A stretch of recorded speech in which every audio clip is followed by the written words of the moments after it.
All right, this round is still pretty early on in the game. We're down 2-3, and what's going to happen here? Naf's going to get this kill on the flank, which is obviously nice. That puts us in a 5-on-4. However, it does give them all the information.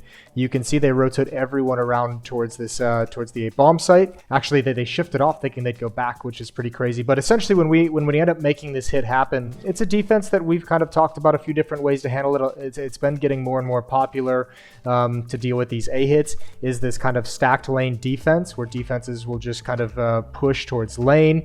They'll operate in that space protected by smokes. Nico gets a fortunate double kill through the smokes, and this is one of the many mistakes that cost us games. That smoke right there in front of him that just gave Nexa a perfect one way to take down Fallen is in fact our own smoke. So what kind of ended up happening this round is we gave them an extra tool that they didn't need.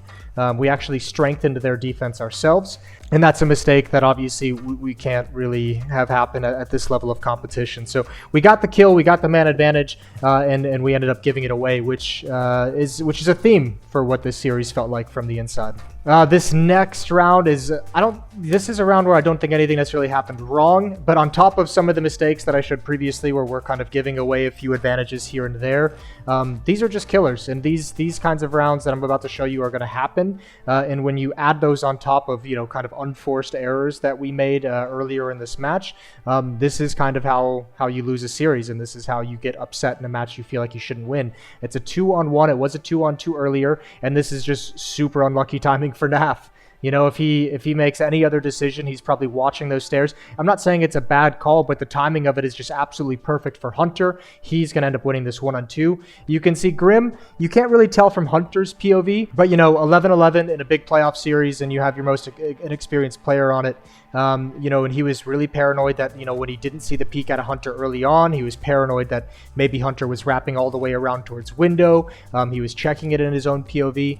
So he just kind of lost track of it, and Hunter's having a great game. So gets fortunate and lucky on timing against Naf. And then just wins a really nice, just straight up duel against Grim. And that puts us on the back foot in kind of the final stretch of Vertigo. This third clip is on Inferno, which was a super depressing map for us as well. A pretty crushing feeling when we ended up losing this. We're actually at this point, we're up 5-2 on Inferno CT side. Had a little bit of an economic jockeying back and forth. One thing that we went into this match knowing is the last two or three, I think two, maybe three times that we have played Inferno, we have lost an opponent's force buy, an anti-force buy, or an anti-eco, whatever you want to call it, to our opposing team on the T side hitting us on the wrap. So we figured that G2 would try and exploit that coming into it. And I mean, I'll be honest, it's not necessarily a difficult thing to overcome, but we just know we'd been weak on it. So actually this time around, instead of just playing with Fallen there, we put him at the corner, and we have a Liege over on the pallets boosted up to be able to help protect him and give him some space. So Fallen misses one shot there, and he's forced back. He misses a shot at the next angle, and then even a Liege misses shots. So it's one of those things where when you kind of, I guess it just felt like everything that could go wrong was going wrong. You feel like you're kind of weak in this area. You make the call to shore up the defense to make it stronger, and both elements that you put in that position actually fail to kind of produce results, which is heartbreaking. We actually ended this half feeling like we should have won it 12-3, 13-2-ish. We felt like we had a really good handle on the situation, and it's rounds like this that kind of steal those opportunities away. So and on this map, and we played some other Inferno games and series where we felt like anti-ecos and low buys were a huge issue for us, and it just kind of happened again.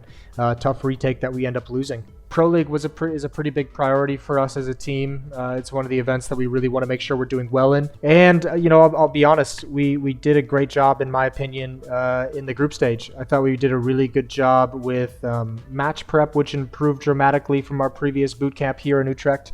I think individually we played well. Fallen has had some good games. Liege obviously has some good games, which should be no surprise. Stewie had some good games, both in terms of numbers and just in terms of impact contributions to the team that won't show up on the scoreboard. Naf and Mike did well. Everyone seemed to be playing well, and despite all of that, it felt like, things just kind of shifted and got away from us in the playoffs. I felt like in this series against G2, there was some kind of a disconnect between how different players thought we were going to be playing the series. And in my mind, that comes down to me. I thought the prep going into the match was good, and I thought we were on the same page. And obviously, I now feel that I was wrong in that kind of assumption. So that comes down to prep, and that comes down to being on top of me to make sure these guys are on the same page. So while I still think we could have won that series despite all the struggles, and we had opportunities to win on Vertigo and opportunities to win on Inferno, at the end of the day, it's just another in a decent light of really difficult to handle results and really upsetting results. So yeah, did good in the group stage and see great improvement, and then still kind of stumble somewhere in the playoffs. Which is an issue that we have to get over as a team. So, the positive takeaway is that there are signs of improvement, and we'll see how we do at the Blast Showdown and see if we actually learned anything from our mistakes here at Pro League.